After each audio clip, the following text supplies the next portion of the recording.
bersama karena drafting phase akan segera kita saksikan bersama-sama untuk di game yang pertama.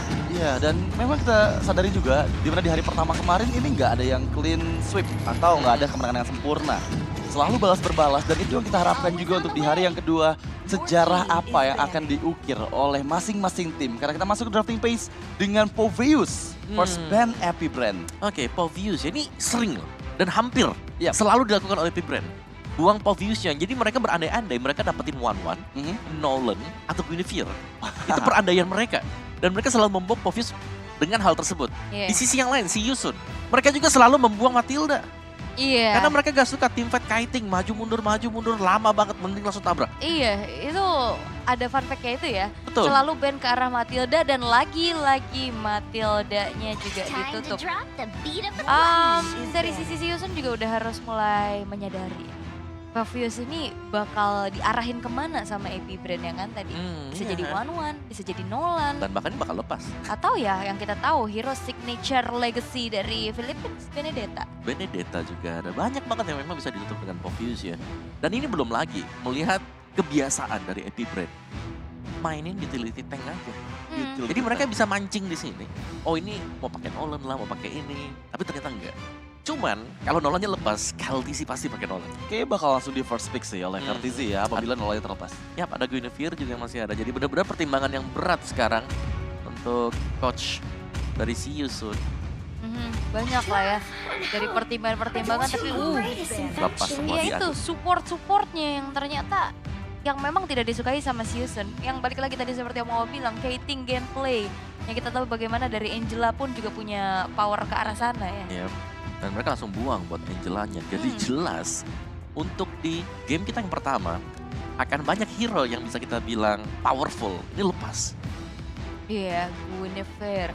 Ada Nolan. Nolan. One-one. One Bruno, Faramis juga Banyak yang kan? sekarang udah Iya. mulai masuk ke prioritas di mid lane. Wah ini banyak banget sih nantinya kontes-kontes yang terjadi. Namun dari AP Brand mereka akan membuang satu hero lagi. Lancelot kah? Lancelot ini yang memang seringkali di respect ya siapapun yang ketemu sama MP The King. Dan ternyata Guinevere-nya. Ya, dengan Guinevere last banning di fase ban pertama oleh Epi Brand. Kali ini si Yusun akan menjawabnya dengan apa? Karena cukup banyak ya hero dash ability yang terlepas seperti Nolan, One-One, Lancelot-nya juga masih bisa digunakan. Nah ya, dan tinggal yang mana nih yang lebih mahal? Apakah Nolan? Atau misalnya lepas ya? Atau One-One nanti? Menurut aku buat Epi Brand sih Nolan sih. Nolan. Karena mungkin kalau berbicara tentang god laner-nya masih ada Bruno juga ya yang bisa jadi opsi untuk match up nantinya yang cukup mahal di patch yang sekarang. Tapi untuk banning yang ketiga dilakukan oleh si Yusun, apakah akan ada support hero yang bisa main kiting lagi seperti kayak Faramis? Itu juga bisa banget ditutup. Dan ternyata One-One ya. Tuh, entah kenapa ya tim lain itu Iya. ngasih Nolan ke Epi Brand. Kembali kita lihat lagi nih untuk di match pertama game pertama hari ini Nolan yang terlepas dan wow ini kalau misalnya sampai nggak diambil sih agak Pasti cukup aneh ya. Tapi pasti diambil. diambil oleh Epi Brand. Setauku mereka tim yang paling banyak deh pakai Nolan. Karena lepas terus kan. Lepas terus. Mungkin karena band Poveus kali ya. Di bandnya Poveus ini kayak membuat ada satu slot yang hilang juga. Wow, oke. Wow, diambil untuk fase pertama dari si Yusun. Yang kita tahu juga bagaimana untuk Bruno masih terbuka. Iya, dan Cloud untuk berhadapan dengan Bruno di early ini agak sulit. Sebelum dia punya 2 item. Iya, tapi emang ada 2 tipikal Brody ya sekarang ya. Ada yang Brody item pertama Corrosion, ada yang langsung ke Demon Hunter Sword. Cloud maksudnya. Cloud ya betul. Ada 2 tipikal. Tergantung yang mana nih mau maininnya. Oke, tapi ya Faramis juga kembali diamankan oleh si Yusun. Bruno dan siapa nih? Bruno apa Brody nih? Bruno kah? Bruno Brody masih bisa juga buat lawan Cloud ya. Karena Cloud lumayan tersiksa juga lawan Brody Bener, sebenarnya. dan antisipasi ke arah Lancelot sih menurut aku. Tapi kalau mau ya, Hah? Minotaur pun bisa. Iya ya, Minotaur juga udah mulai masuk ke tier. prioritas ya sekarang. Minotaur, Tigreal, Iya. Minotaur, Tigreal. Kalau Minotaur di sini buat bisa ngelawan Cloud juga is oke. Salah satu hero pegangan dari Ogwen juga. Oke. Dan apa yang akan segera diambil nih? Sebenarnya kalau kita bahas masalah marksman cukup banyak juga. Betul. Bruno, Brody. Dan memang Minotaur ini hero yang kalau misalnya sekarang nggak diambil itu bakal masuk ke fase banning menurut aku. bisa jadi ke fase berikut. Tapi kalau nggak diambil juga ya bisa jadi. Karena kan masih ada Digi yang lepas. Oke, I see. Apalagi kan Faramis juga ini lumayan enak buat counter initiate ya. Jadi lebih memprioritaskan terlebih dahulu untuk adanya gold laner dan juga Arlott yang sebenarnya masih fleksibel ya, walaupun mostly ada di area XP. Dan sekarang bisa aja sebenarnya Minotaurnya diambil sama si Yusun. Iya. Ya kan, untuk langsung ban Kardigi nantinya. Lebih dekat untuk bisa menjaga biar tim fight enggak ini ya. Oh. Tidak lepas, tapi Lancelot ini dia hero yang selalu atau mayoritas di ban ketika ada tim berjumpa dengan si Yusun. Power ya, tapi Power. master of his craft. Gwen dapetin highest KDA atau KDA tertinggi dari semua roamer di M5 dengan poin 8,8. Betul. Gwen tuh ya. Gwen, As a ya. roamer ya, Gwen. Mau tahu nggak kenapa bisa? Kenapa? 8,8. Dia pakai Arlott roamer. Oh iya, Iya, makanya. sempat ada Arlott roamer. Iya. Apa ini juga flex lagi kan? Betul. Bisa aja nanti Arlottnya bakal ada di tangan dari Gwen. Namun yang sudah dipastikan adalah EP Brand butuh banget dari source magicnya. Jadi si Yusun lebih mempersempit lagi opsinya dengan ban ke arah Valentina. Sedangkan kalau melihat dari AP Brand, mereka bisa aja nih langsung nutup ke arah roamernya lagi buat si Yusun. Ya bisa ke arah roamer, tapi yang jadi perhatian adalah dengan Lancelot yang terlepas nih. Ini apakah akan menjadi salah satu signature hero yang bakal merepotkan dari MP The King? Ya, karena untuk hero yang bermain di belakang seperti Bruno atau misalnya nanti mage yang tipis, misal nih ngambilnya Novaria gitu, ini bakal bisa diincar nanti dengan Lancelot. Jadi pilihan-pilihan seperti itu yang agak-agak harus dijaga nanti oleh EP Brand. Tapi ya, satu hero yang memang bisa memenangkan team fight ya, dengan penalty zone. Kayak Rizla yang laris manis di sepanjang M5. Momentum soalnya ya, itu yang ngebuat juga kemarin Onyx bisa dapetin Kaget kan, kena banyak lagi itu. kemenangan. Iya, targetingnya bagus banget dan ngagetinnya juga karena bisa dikombinasikan dengan flicker tersebut ya. Dan last ban yang akan dilakukan oleh si Yusun, mid lane juga masih bisa banget buat ditutup ke arah Novaria atau ya roamernya Minotaur. Mereka nggak mau ngasih Minotaur untuk Gwen. Ya, terutama antisipasi juga dengan adanya Arlott, Minotaur. Ini adalah combo hero yang benar-benar susah sekali ketika tim fight diinisiasikan oleh kedua hero tersebut. Ya, tapi Happy Brain mereka bisa main satu draft lagi yang menurut gue bisa jadi unik untuk mereka. Mereka bisa main all in di mana Arlott jadi roamer, ada Benedetta yang bisa dipakai untuk bermain lebih agresif, dan Tigreal juga di ban. Hero-hero sisi.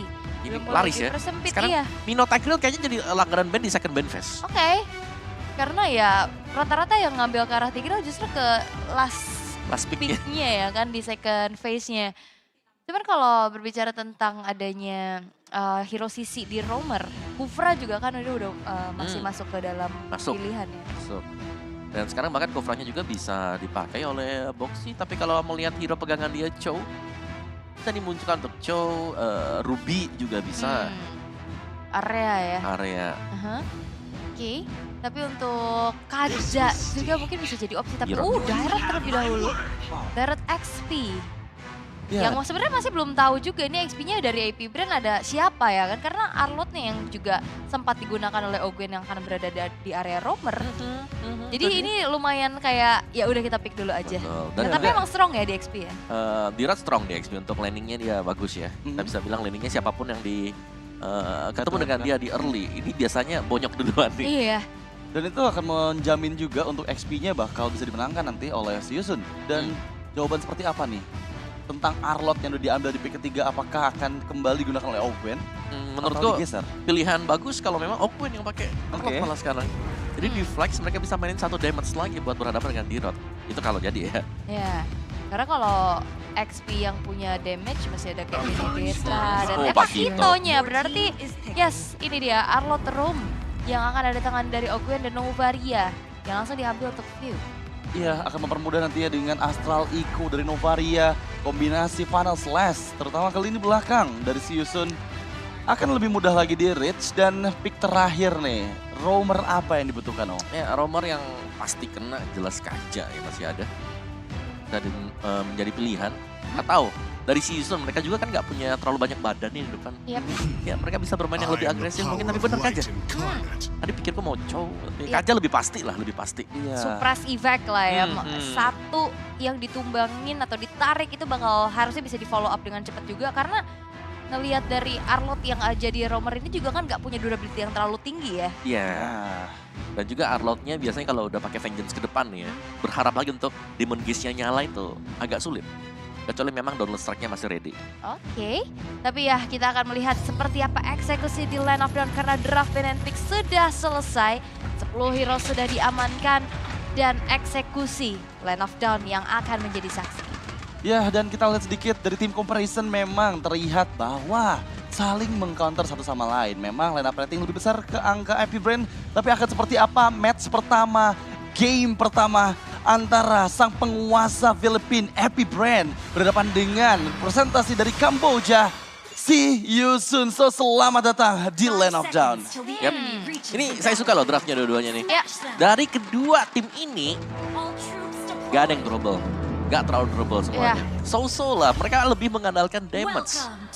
iya sih. Cuman kalau untuk berbicara prolong team fight-nya setidaknya dari sisi Si Yusun masih punya Faramis. Dengan Netherrealm yang nantinya akan bisa lebih lama bertahan di dalam fight-nya harusnya. Ya, Iya. tapi terlihat Gwen kehilangan cukup banyak HP dan dipaksakan dengan Spectre Step, Flicker di bawah Flicker, dan First Blood di tangan Sorry I'm Wah, Felix. ini match up, ini game di mana damage akan beradu dengan damage. Iya. Itu Ini juga pedang sama pedang gitu. Pedang lawan pedang nih. dan romernya juga bukan tipikal yang bisa tahan badan terlalu lama di depan kan. Makanya bermain terlalu jauh dari Gwen yang akhirnya ngebuat dari Si Yusun udah mulai langsung sadar dan langsung aja di damage-in. Iya, tapi kembali ya, ini inisiasi early game yang dikerahkan ke LTZ bahkan coba mencuri Purple Buff dan sepertinya berhasil mencuri Purple Buff. Dari MP The King mencoba mereka dari Fracture dikeluarkan tapi masih bisa disengage. Ini kompensasi yang mahal banget sih karena Purple Buff di awal untuk seorang Lancelot ini akan semakin membuat dari growth XP-nya terhambat. Iya, dan bayaran sebenarnya dengan Iya. tumbangnya Gwen tadi. Iya. Dia itu mancing karena ngedelay orange buff yang bisa diambil. Dan itulah sebabnya kenapa kita bisa lihat juga dari KLTZ maksudnya ya enak aja dari orange buff itu masih separuh SP. Iya, dan yang pasti tadi bisa nge-trigger Retribution dari MP The King. Iya. Jadi pada saat kontes nggak sempat menggunakan Retribution-nya. Dan kali ini dari segi emblem ya nih Om. Iya, dari emblemnya bermain assassin ya. Untuk kedua jungler kita, ini yang kita tunggu. Yang bedanya jelas, Quantum Charge ini dipegang oleh MP The King. Jadi lebih memilih untuk adanya sedikit sisi durable bagi dia. Dan duel antara Bruno dan juga Cloud di early. Ini agak ngeri kalau memang mau adu pong dari Cloud-nya ya. Karena Cloud jelas belum punya power selama belum punya equip. Yap, item dependent sebenarnya mirip ya. Cuman kalau untuk adu pok ya jauh akan lebih diuntungkan dari Bruno-nya. Namun Astral Echo sudah dibuka juga. Iya, mengetahui keberadaan dari MP The King berbeda dua level. Dan seperti Tarto pertama, akan coba di-reset kembali. Sorry, Felix maju terlalu dalam, terkena efek dari Vengeance. Berhasil mendapatkan poin ke pertama karena Epi Brand. Dan sekarang memukul mundur dua member lainnya. Ini juga respon dari Kyle TZ yang sangat-sangat luar biasa ya. Dikejar dengan adanya I'm Felix. Sehingga gak tumbang jadi justru ya hit or miss. Ya, lebih ke Flap TC yang tadi menciptakan vision buat dia. Jadi dia tadi ngelihat kan, sorry I'm Felix lagi jalan juga. Turtle-nya langsung di-reset pakai Fracture. Yap. Dan dia kabur tadi. Langsung mundur dan bahkan ya udah gak bisa kabur lagi. Tadi dalam flickernya juga cooldown. Tapi abis some strike Oke. sudah mulai kelihatan di top lane. Ya memang terlihat juga ya, ini pemilihan direct di arah XP belum maksimal. Karena kita tahu sendiri power clear minion dari Pak Wito jauh lebih cepat dibandingkan dengan direct. Dan juga mobilitas ya bisa dibilang ini yang cukup cepat. Tapi follow up, ke bagian XP lane, Flap Z masih menyadari pergerakan MP The King. Ya, dan bahkan retribution yang sia-sia tadi. Iya, bahkan nggak dapetin poin kill juga, Iya. mau ngejar juga nggak bisa. Dan ini yang ngebuat dari AP Brand terlihat cukup unggul, walaupun memang masih nggak terlalu jauh ya. Tapi well farm banget dari 3 player untuk AP Brand. Iya, dan memang sekarang rotasi sudah mulai bergerak ke area bagian gold lane, mengganggu sedikit demi sedikit. Tapi memang ya, Arlott Gwen ini selalu ada di lini perbatasan dari Si Yusun. Dan hampir saya terpick off seorang diri Ra di bagian mid lane. Itu hampir aja ya ditumbangkan karena ya megang banget sih dari view-nya untuk di arah middle. Ya, dan mari kita lihat untuk itemnya ya. Kalau kita bandingkan, War X akan dituju oleh MP The King. Sedangkan Hunter Strike ini sudah selesai, jadi jelas untuk KLTZ. Dia lebih unggul sekarang untuk penetrationnya dan Husklow lawan item yang belum jadi juga buat Marksman. Oke, masih pecahan-pecahan ya soalnya akhirnya jadi agak sedikit lambat untuk bisa menyelesaikan item. satu pun gitu dari Kusei-nya. Namun kali ini AP Brand yang udah mulai mengontrol dari segi gameplaynya karena rotasi udah mulai kelihatan ke arah top lane. Iya, tapi sejauh yang aku lihat ini masih bermain cukup aman ya. Flaptusi mungkin hanya mengkiting-kiting saja mengetahui keberadaan, tapi Gouge ke arah bagian depan sana mencoba menghindari flicker. Spectre step untuk mundur dan berhasil menghindar. Tapi di sisi lain, lihat Gwen lagi-lagi menempeli Boxy the King, nggak dibiarkan lepas. Yap. Lebih ke ngedelay juga ya. Jadi presence-nya dia selalu ada. Ya, tapi Divine Judgment dan juga Shadow Stampede menarik kembali Gwen yang akhirnya berhasil di pick off. Mencoba mencari pertukaran dengan Boxy the King juga dieliminasi dan sekarang 1 tukar 1. Yap, Netherrealm-nya ke-trigger tapi di arah bottom lane. Terlihat untuk level yang diunggulkan oleh Super Marco atas Kusei, ini Kusei-nya juga susah banget bergerak Om. Iya, dan memang begitu ya. Dari Cloud memang butuh item dulu dan bahkan pressure-nya lihat masuk lagi sekarang. Sorry Felix. Gak bisa melarikan diri. Astral Spears yang on point dari View berhasil memberikan damage yang maksimal. Wah itu ya, aim, jarak jauh, damage-nya ada. Ya udah kalau mau kabur juga masih bisa dikejar, tapi KLTZ wow terlalu depan nampaknya. Itu adalah parameter aja yang diberikan untuk Super Marco. Bisa mendapatkan turret di menit yang kelima. Ya, dan juga dia PD tadi untuk bisa masuk masih memiliki 1 fracture untuk bisa keluar. Dan ini sudah terlihat cukup licin ya bagi KLTZ. Sangat sulit untuk bisa ditebak pergerakannya. Jalur dari rotasinya juga ini belum bisa ditangkal oleh Siusun. Jadi dari Siusun dengan typical draft seperti ini, mereka yang harus bermain agresif di awal, ini mereka sudah ke pressure. Dan kalau sampai ada kumpul 5, di mana Bruno sudah punya Husklaw, sudah memiliki Berserker, dari AP Brand mereka bisa saja langsung melakukan engagement seperti yang selalu kita lihat. Ini pancingan-pancingan dari AP Brand yang selalu jalan. Wah 4 pemainnya ke reveal langsung loh. Targeting yang bagus banget juga. Final Flash yang dibuka sangat manis. Gwen berhasil melengkapi nyawa dari Boxy the King. Dan di waktu yang bersamaan lihat pergerakan dari Super Marco di area top lane. Blazing Duet yang dibuka masih berhasil mendapatkan purple buff-nya. Mencoba mencari pertukaran Flaptusi. Tershutdown sudah. Itu kaget sih kena Final Slash ada-adanya ya. Siapa sangka di rumput ternyata ramai banget tapi Netherrealm. Astral Meteor yang hampir saja bisa mendapatkan nyawa dari Soriam Felix. Untungnya masih ada Netherrealm dan kali ini pressure mid lane outer turret AP Brand. Kembali Gwen membuka Final Slash-nya. Mendorong mundur MP the King. Untungnya masih bisa puncture. Wow ini Gwen-nya sih ngeri banget ya. Ini rumputan udah nggak ada yang aman nih kalau begini ceritanya. Karena selain dari altar-altar yang udah mulai hancur, kita tahu bagaimana power dari Novaria ini untuk membuka vision Om. Iya, dan tadi asal ekornya yang nge-reveal kan ada 4 yang kelihatan banget tadi. Dan hitbox yang lebih lebar memudahkan Final Slash. Oke, tapi conceal play yang digagalkan oleh Gwen. Terkena download strike tapi Divine Judgment yang langsung fokus karena Gwen berhasil meneliminasi Gwen yang Soriam Felix sempat untuk flicker lebih blazing. What? Kusei kelini belakang memasang Pew menggunakan flickernya untuk melarikan diri. Itu tadi sempat ditumbangkan terlebih dahulu sebelum keluar dari Final Slash-nya. Itu bakal beda cerita kalau sempat aja dikenai dari Final Slash sehingga akhirnya dari Siusun yang mereka cukup percaya diri engage balik nih kepada pemain-pemain dari AP Brand. Ya, mereka juga punya MP The King yang tadi memang sangat on point dengan puncture dia. Ya, tapi sekarang udah mulai dikuasai lagi nih. Turtle bahkan diamankan oleh Boxy the King dengan last hit dari Nova Order-nya. Tapi kali ini 2100 gold masih unggul di tangan AP Brand. Ini 1 persatu dari AP Brand udah mulai dimakan terus-terusan loh. Betul, sudah mulai bisa dikejar ya. Dari tempo permainan yang dibuat oleh AP Brand dari tadi. Ini benar-benar dikejar oleh Siusun. Timing masuk dengan Blazing Duet yang dimainkan. Juga pas banget tadi dari Kusei. Oke, dan kalau bergulir terus-terusan ini bakal jadi ancaman besar sih buat AP Brand. Karena selain memang dari AP Brand juga tadi udah mulai masuk 1 persatu, Siusun mereka memanfaatkan waktu tersebut untuk setidaknya bisa mengejar. Dan terlihat juga dari itemnya. Ya, apalagi mereka punya Kaja juga nih. Mereka punya sisi pasti lah ya. Dengan 1 surprise dan War X, Gordian Helm. Hybrid build bagi Lancelot tadi tertinggal 1000, sekarang tertinggal hanya 200.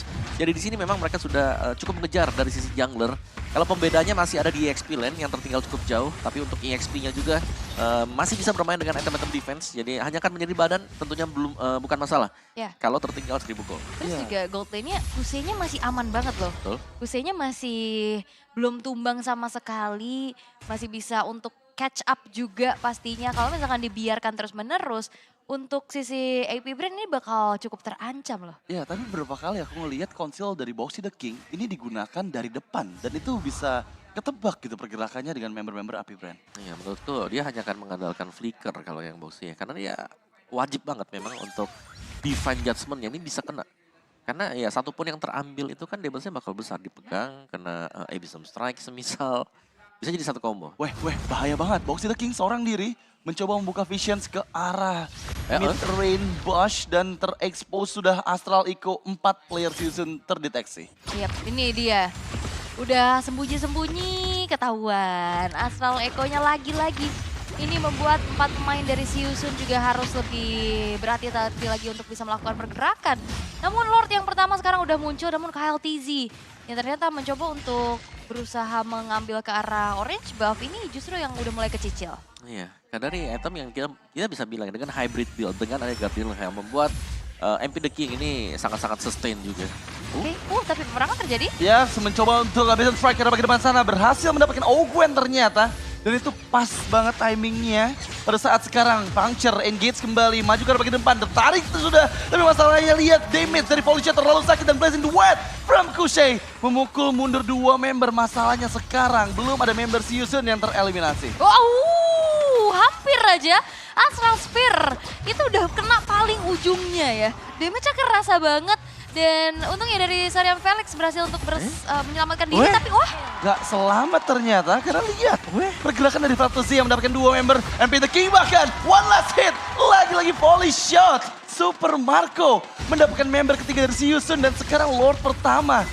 Gratis untuk HP Brand. Wow, ini satu persatu dari Siusun tumbang. Dipotong dengan Flap TZ tadi. Iya. Yang dimana ketika dari Siusun mereka nggak ada yang pengen recall tadi dengan posisi half HP atau udah hampir sekarat semuanya. Ada Flap TZ yang tiba-tiba melakukan gerakan juga. Dan tiba-tiba 3 pemain jatuh dan ini keunggulan yang sangat-sangat jauh bagi AP Brand juga. Wow, itu leading langsung 3.000 gold lebih loh. Betul. Di atas dari Siusun ya. Dan kali ini Lord yang pertama nih. Kemampuan perlindungan turret seperti apa yang dimiliki oleh Siusun? Siusun mereka masih bakal bisa defense mungkin ya. Tapi dari itemnya juga ini Flap TZ Wah, full ya penetration. Hunter. Melvic dengan ini Heta. Wow. Jadi dia main full penet 1 kali jab yang kedua yang full yang warna merah tuh waduh dalam sih. Masalahnya mungkin ini yang bisa nahan juga untuk Kusei-nya split push ya. Karena kalau Kusei split push dia punya cukup damage ya bahkan bisa bukan cuman clear powernya gede tapi bisa numbangin juga. Ya, dan Wind of Nature ada item-item defense juga sudah selesai. Ogwen tadi ada Immortal, dari Q punya Defend Glyph. Wah, ini makin mengerikan lagi ya damage output yang balik lagi yang seperti kita bahas juga di fase draft ban and pick tadi. Ini cukup belas cannon, mereka punya damage yang besar dan bahkan ternyata satu-satunya source untuk ada di depan cuma ada di Ogwen. Iya, tapi dengan Lord yang sudah mendekat karena bagian base turret, asal ikut dibuka, Ogwen terlalu maju, tapi Sorian Felix berhasil didapatkan Blazing Duet untuk clear minute cepat-cepatnya, berhasil menghindar dari semua damage yang masuk. MP The King masih bisa puncture untuk mundur. Dan Netherrealm juga semuanya udah diaktifkan, 4 resource dari Ultimate untuk bisa mempertahankan base-base turretnya. Namun untuk sejauh ini dari Kusei-nya juga masih belum bisa memaksimalkan power split push-nya Om. Iya, karena sudah di press dari semua arah. Dan sekarang lagi-lagi ditekan karena MP The King. Lihat masih berhasil menghindar tapi fracture dari KLTZ yang akhirnya menjadi eksekusi untuk MP The King. Dan masih dengan Super Wave minionnya, semua best turret mencoba didapatkan. Udah koleksi base turret, koleksi official t-shirt M5, tapi Flap TZ dikejar. Yap, mencoba balikan diri, masih sempat menggunakan flickernya. Perlindungan dari shield yang dihasilkan membuat dirinya tengah terpick off, bahkan backupan dari Owen masuk Final Slash. Memukul mundur 3 member, tapi saat saya akan Divine Judgment yang gagal, bahkan sekarang kehilangan immortality-nya. Boxy the King yang didapatkan. Serangan jarak jauhnya terlalu banyak, sehingga Siusun kali ini harus dipaksa mundur. Dan susah juga untuk ngegapai ke arah damage dealer dari AP Brand. Iya, tapi ini tekanan masih terus diberikan oleh AP Brand dan gak berhenti sama sekali. Ya, semua hero dari AP Brand juga ini bisa dibilang cukup licin ya, kecuali Ogwen yang harus membuka di depan. Tadi lihat bagaimana dari Flap TZ-nya juga yang tiba-tiba jab ke belakang. Dia punya source untuk dash, punya source untuk bisa escape. Dan dengan damage yang sudah meng-out-damage tim Siusun, AP Brand, mereka bebas kalau memang mereka mau main 5, mereka langsung tabrak secara berbarengan juga. Karena itu yang kita lihat bagaimana Ogwen, dia berani buat dive in, buat naik ke atas Bestar tadi. 11.000 loh tadi gold lead-nya juga. Wah cepet banget eksekusinya karena ya ini damage semua. Plus dari turret-turret milik Epic Brain belum ada yang tersentuh sama sekali loh. Lah ya, XP-nya full penetration ya kan. Kalau Bruno udahlah itu pasti jelas dengan critical-nya dia. Dan jelas juga dari junglernya, penetration juga, Hunter Strike. Makanya ini Ogwen jadi sandbag berjalan ya. 4 kali tumbang ya karena satu-satunya yang bisa durable di depan cuma Ogwen doang. Tapi emang kita lihat ya, damage-nya sakit banget ke Rakusei dan sekarang memaksa mundur si Yusun kembali ke dalam base ya. Damage Zilt yang dihasilkan Epic Brain, ini kedua terbesar adalah Flat Zilt. Iya, Flap TZ, ya gimana, dia udah dapetin 5 poin kill, banyak kontribusi juga untuk team fight. Tapi Piu-nya nih jago juga loh, dia bisa jaga jarak di belakang, padahal lawannya Lancelot. Iya, Lancelot, Cloud ya kan yang Cloud. bisa ngejar-ngejar juga. Cuman ya dalam keadaan unggul, siapa yang bisa menyentuh? Nah, itu yang sulit. Apalagi sekarang udah ada Astral Eagle dan juga Final Slash yang dibuka dan Luz Gaon ke arah bagian depan sana. Blazing the Wet tapi di bagian belakang Kusei gagal untuk clear minion cepat-cepatnya. MP The King masih berusaha puncture tapi mega kill dikantongi oleh Super Marco dan bahkan kali ini Sariam Felix double kill menuju ke base dan Epic Brain mendapatkan game yang pertama. Oke, cukup terbilang one-sided karena keunggulannya gapnya sampai dengan 12.000 dan bahkan turret dari Epic Brain belum tersentuh sama sekali. Dari segi draft yang cukup terbilang glass cannon, bahkan Flap TZ build ke arah damage. Iya. Dan itu gak membuat dari Epic Brain gentar. Ya, karena mereka pede tadi ya, melihat draft dari lawannya juga yang cukup glass cannon. Kenapa gak diadu aja gitu? Sekalian aja kita adu damage. Bener, siapa yang bisa punya damage lebih besar, yaitu bisa ada di atas dari lawannya. Dan terlihat Epic Brain mengendalikan jalannya permainan dari awal, di mana untuk yang tumbang total point death mereka ada 5, tapi 4-nya datang dari Ogwen. Karena memang Ogwen harus jadi badan, harus jadi sandbag. Tapi nggak jadi masalah sih. Betul. KDA yang 0-4 sekian tadi ya fungsi dari Arlott kan nyari momentum kan. Dengan Final Slash-nya dan ternyata terbukti berhasil pada saat teman-temannya mampu untuk mengeksekusi member dari Yusun. 4 kali tumbang ya sebenarnya nggak terlalu banyak ya. Yap. Karena ya mau nggak mau cuman emang ada Ogwen aja yang di paling depan kan. Betul, tapi tumbangnya dia penuh perhitungan juga ya. Betul. Misalnya dari first blood-nya tadi, mancing kan orange buff-nya harus di-retrill tadi tuh. Benar. Iya kan? Iya. Terus Dan berbaik ada time yang juga sia-sia. kan. Udah gitu riset lama harus balik lagi, kan semua lagi fokus buat kejar dia tadi. Iya, gak ada yang sia-sia lah ya Gak ada yang pokoknya sia-sia, ya. Dan betul. dimanfaatkan dengan begitu baik juga. Walaupun tadi ada beberapa momen juga untuk AP Brand udah mulai kalah dari segi fight-nya kan. Tapi ya pada akhirnya dengan adanya snowballing effect terhadap Bruno, wah itu juga udah menjadi source damage. Apalagi Novarianya gak kesentuh sama sekali. Dan MVP akan jatuh kepada siapa dia yang ada di ruang tunggu Super Marco. Super Marco? Ya, Ogwen. Ogwen. Atau Super Marco? Ini Super Marco kayaknya nih. Flap Flap TZ TZ. dong. Dengan Pakut yang dia bawakan damage build ke arah item penetrasi 5 poin kill, 1 death dan 4 assist. Full damage loh, bahkan rose gold. Iya. Iya, yang terakhir yang dia selamat tuh, yang dikejar Rose Gold tuh baru jadi tuh tadi. Iya. Festival of Blood Emblem Fighter. Kirain Athena ya, kirain rose gold. Tapi sakit banget sih memang, dengan tiga penetration armor ya, yang sudah dimiliki, ada Legion Sword juga di sana. Mirip ya, Kayak gitu. Flap TZ sama Rambutnya Pakito. sama sih. Benar sih, ya salah sih. Gak salah ya. Oke, tapi kita akan segera menyaksikan untuk highlights di game yang pertama dan memang game ini berlangsung dengan cukup cepat Tomawa. Game yang sebenarnya ya di awal karena ke gap dari purple buff-nya tadi, itu yang membuat ke delay langsung. MP The King dia nggak punya power sama sekali di early game, memudahkan tadi tugas untuk KLTC bisa merambah masuk ke dalam jungle milik si Yusun. Dan berulang kali kita melihat juga Ogwen 2 kali tumbang dengan cara yang sama. Ketika dia ditarik dengan Defense Judgment, dia flicker ke luar, ditarik lagi dengan Shadow Stampede ke belakang. Jadi dia 2 kali ketarik ke belakang dan dia harus tumbang. Tapi follow up yang datang, ini manis banget. AP Brain, mereka mempertontonkan bahwa dengan draft yang mereka miliki, Glass Cannon Draft, membuat mereka punya damage yang cukup untuk melibas siapapun yang ada di garis depan. Dan jelasnya dengan sinergi skill mereka juga, mereka bisa mendapatkan kill demi kill. Gak main skating, mainnya tabrak gaming dan ya ini yang terjadi. Momen-momen di saat dari Super Marco-nya yang benar-benar dari target tapi follow up-nya cepet banget loh. Nah, ya, dan juga kaca di mana Defense Judgment-nya ini gak ada follow up yang benar-benar memadai ya. Iya. Jadi ketika ada yang kena dengan Defense Judgment, gak langsung di burst down. Cloud itu butuh waktu buat tumbangin lawan. Ya, Dari hybrid build, Lancelot butuh waktu juga untuk tumbangin lawan. oke. Dan kalau melihat ya dari segi emblemnya untuk sebenarnya aku concern sama Saria Felix ya. Heeh. Dengan adanya Festival of Blood, pakai Brave Smite juga. Cuman akhirnya jadi tanggung ya, punya damage juga nggak terlalu besar, mau ngandelin badannya di depan juga nggak bisa yang Nggak bisa terlalu juga. lama kan. Ya, dan juga rotasinya lama ya dibanding Mm. Flaptisi tadi. Yang lebih sering untuk kelihatan membantu tim fight. Dan Flaptisi Piu ini jalan berbarengan bersama dengan Ogwen tiganya. Yang duanya dibiarin jalan sendiri dulu buat kumpulin itemnya. Oke, Turret, Turtle, Lord. Ya, perfect turret ya. Iya, ini perfect turret juga sih, nggak kesentuh sama sekali ya. Ya dan ini dia secara statistik memang Super Marco, Kaltisi dan juga Piu ini gak tumbang sama sekali. Mhm. Yap. Jadi mereka strong lah. Saya bilang strong, lebih ke Ogwen yang mancing semuanya. Tadi bahkan kalau gue ngelihatnya, wah ini bisa ngekill ya. Kan ada 3 yang di mid tadi tuh. Yap. Tiba-tiba final slash. Hmm. Ternyata ada yang tumbang ternyata. Wah itu udah mulai kelihatan, wah ini build-nya dapat semua nih pasti. Iya, sakit banget. Nah ini perbedaannya juga untuk roamernya dari Siusun kan memang lebih ke utility aja ya. Dia Iya. dengan fitting time item pertama berbeda dengan keadaan yang terbalik. XP-nya justru yang damage. Karena ini XP-nya yang bikin ke arah defensif. Defensif, betul. Heeh. Oh Nyaris kayaknya masih dengan Super Marco yang Wah. memang Brunonya bebas, sebebas-bebasnya. 905 loh. Apanya tuh? Oh ya, GPM-nya ya. PM ya. Banget. Apalagi dia di landing aja terus dari tadi. Jarang untuk ikut team fight, tapi waktu punya Husklaw, Berserker, join team fight. Iya, tapi lagi-lagi untuk damage deal terbesar di game pertama ini jatuh ke tangan Novaria ya. Ya, karena dengan Astral Meteor, Astral Sphere-nya nyicil terus ya. Astral Echo-nya sih yang menurutku ini powerful banget yang membuat Boxy the King ini gak bisa main petak umpet. Dia lagi mau sembunyi dalam rumput, kena center kan, kena Astral Echo, kebuka semuanya. Udah gak bisa maju dan kelihatan, jelas bakal kelihatan banget. Dan memudahkan untuk terkena Final Slash. Oke. Ya apalagi itu dia Netherrealm yang dipaksa untuk ya udah nempel semua, targetingnya Final Slash-nya juga akan lebih optimal lagi. Apalagi sebelum adanya Final Slash pun